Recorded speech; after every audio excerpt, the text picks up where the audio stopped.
आज फिर मैं जीवित प्रसाद अपने सभी साथियों का नमस्कार करता हूं और सभी विद्यार्थियों को शुभ आशीर्वाद देता हूं।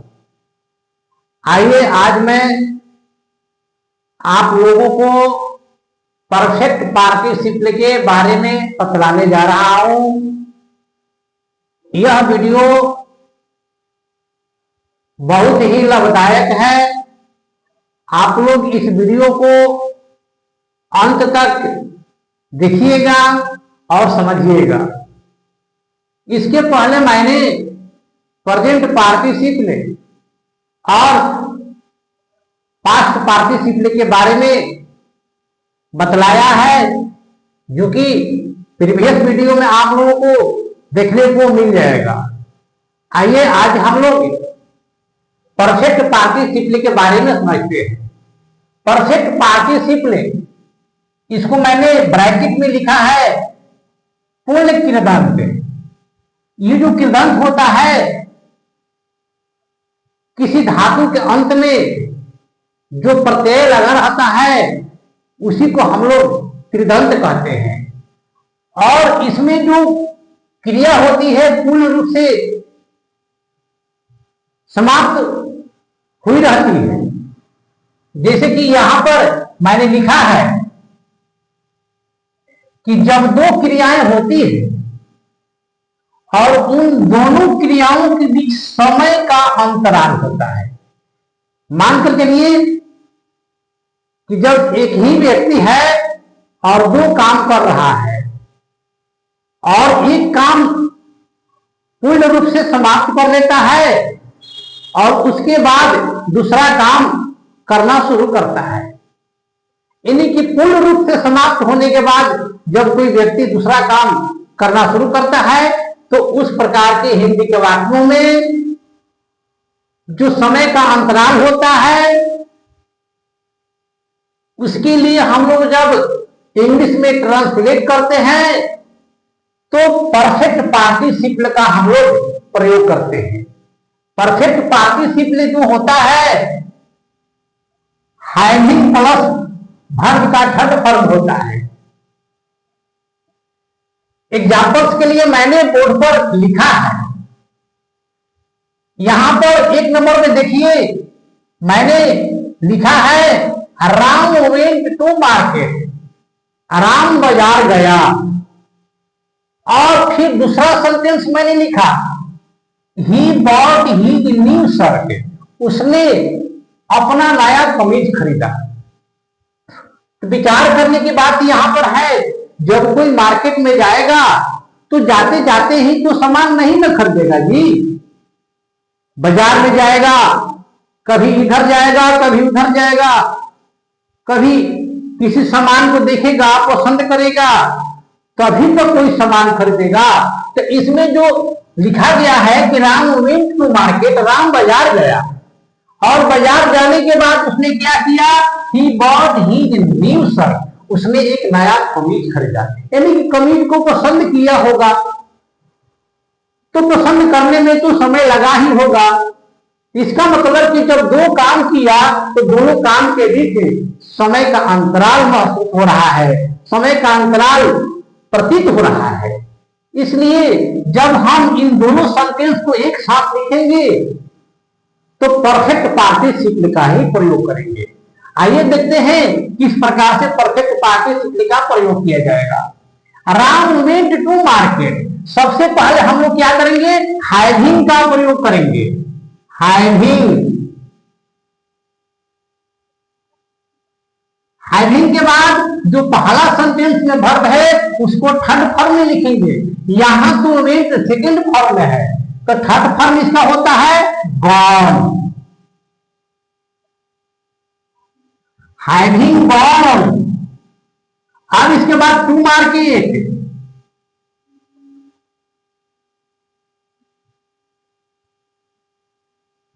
To market.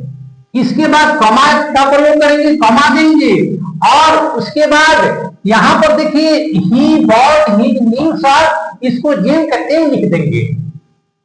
He bought he new सर्क। यहां देखिए इसका हिंदी अर्थ क्या आएगा, यानी कि बाजार जाने के बाद उसने अपना नया कमीज खरीदा। यहां पर जो ही लिखा हुआ है राम का प्रनाउन है, इसलिए इसमें हम लोगों को पहचानने में दिक्कत होगा कि सब्जेक्ट कौन है, इसलिए इसमें जो नाउन है पहला सेंटेंस पे इसी को लिख देंगे तो पता चल जाएगा कि राम के ही बारे में हम लोग चर्चा कर रहे हैं। यहां पर राम लिख दिया जाएगा। आइए और थोड़ा और साफ साफ लिख देते हैं, राम। ठीक, आगे देखिए दूसरा सेंटेंस, आई वर्क हार्ड, मैंने कड़ा मेहनत किया, मैंने कठिन परिश्रम किया। उसके बाद मैंने क्या किया, आई टुक मील, उसके बाद मैंने भोजन किया। यानी कि कोई मेहनत करके जब आएगा तो उसी समय तो भोजन नहीं करेगा, कुछ आराम करेगा तब भोजन करेगा। इसलिए इससे इसमें भी प्रतीत हो रहा है कि दो काम के बीच में समय का अंतराल है, इसलिए इसमें भी हम लोग परफेक्ट पार्टिसिपल का प्रयोग करेंगे, हैविंग। इसमें देखिए वर्कड ये सेकेंड फॉर्म है और ये थर्ड फॉर्म भी यही इसका फॉर्म होता है, तो यहां पर हैविंग वर्कड लिख देंगे, हैविंग वर्कड। और हार्ड गेम करते हुए उतार देंगे, हार्ड। उसके बाद कमा देंगे। इसके बाद यह जो दूसरा सेंटेंस है गेम करते हुए लिख देंगे, आई टूक मील, आई टूक मील। इसमें देखिए एक मैंने बात लिखा है, कभी कभी दो सब्जेक्ट अलग अलग होते हैं और अलग अलग काम करते हैं, लेकिन दोनों के काम के बीच में समय का अंतराल होता है। एग्जाम्पल्स के लिए मैंने लिखा है, द सन रोज, सूरज उगा। उसके बाद बर्ड्स बिगैन टू फ्लाई, चिड़िया उड़ना शुरू कर दी। यानी कि सूरज उगते होते ही चिड़िया अपना उड़ने वाला काम शुरू नहीं करेगी, कुछ समय लगेगा, सूरज निकलेगा, उगेगा, उसके बाद में चिड़िया उड़ने का काम शुरू करेगी सब। तो इसमें भी समय का अंतराल है। लेकिन यहां पर देखिए इसमें जो पहला सेंटेंस का सब्जेक्ट है इसको सबसे पहले लिखेंगे। इसमें सब्जेक्ट द सन है तो लिखेंगे द सन, और हैविंग, द सन हैविंग। उसके बाद इसमें जो वर्ब है सेकेंड फॉर्म है, इसको थर्ड फॉर्म में बदलेंगे। तो रोज का थर्ड फॉर्म होता है risen, the sun having risen. उसके बाद कमा देंगे। उसके बाद यह जो दूसरा सेंटेंस है देव का देव लिख देंगे, बर्ड्स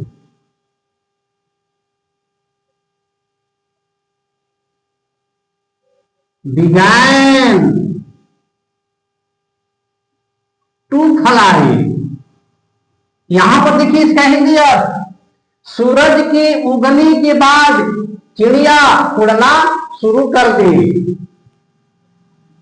यहां पर देखिए द सन रोज, सूरज निकला, उगा। उसके बाद क्या हुआ, द फॉग डिसअपीयर्ड, कुहासा लुप्त हो गया। सूरज निकला, उगा, उसके बाद कुहासा लुप्त हो गया। विचार करने की बात है कि सूरज के निकलते ही कुहासा एक पर एक समाप्त नहीं होगा, धीरे धीरे समाप्त होगा। इसलिए इसमें भी समय का अंतराल मिल रहा है हमको।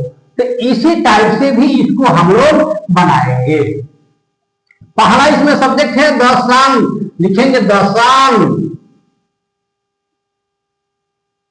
उसके बाद हैविंग, और उसके बाद यहां जो रोज है इसको रीजन करेंगे, रीजन, उसके बाद कमा, और उसके बाद दूसरा सेंटेंस जेम का तेल लिख देंगे, द फाउंड।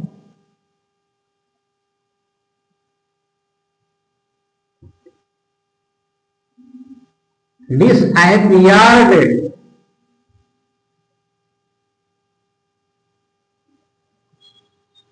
यहां पर देखिए एक बात मैंने लिखा है, हिंदी वाक्य में, यानी कि हिंदी के जो वाक्य होंगे उसमें जो पहली क्रिया समाप्त हुई रहती है उसके अंत में कर या के बाद लगा रहता है। जैसे इसमें मैंने बतलाया है कि राम बाजार जाने के बाद उसने अपना नया कमीज खरीदा, के बाद का अर्थ आ रहा है, या राम बाजार जाकर के अपना नया कमीज खरीदा, तो इसमें भी यही अर्थ आ रहा है। देखिए इसमें the sun rose, birds began to fly, यहां दोनों को मिलाकर के बना दिया गया है द सन हैविंग रीजन, यानी कि सूरज के उगने के बाद हिंदी के अर्थ में आ रहा है। बर्ड्स बिगैन टू फ्लाई, चिड़िया उड़ना शुरू की, इसमें भी वही अर्थ आ रहा है द सन हैविंग रीजन, सूरज के उगने के बाद द फॉग डिसअपियर्ड, कुहासा लुप्त हो गया, अप्रकट हो गया। तो आज मैंने आप लोगों को परफेक्ट पार्टिसिपल के बारे में बतलाया। अगर किसी को दिक्कत होगा तो आप लोग कमेंट बॉक्स में लिखिएगा, उसका सोल्व मैं अगले वीडियो में कर दूंगा। आप लोग इस वीडियो को बढ़िया से रोक करके पढ़िएगा, समझिएगा। अगर वीडियो अच्छा लगेगा तो आप लोग लाइक, शेयर और सब्सक्राइब कर दीजिएगा, जिससे कि मेरा हौसला और भी बढ़े और इससे भी और अधिक बेहतर वीडियो बना करके आप लोगों के लिए प्रकट करता रहूं, आप लोगों को देता रहूं। जय हिंद, जय भारत।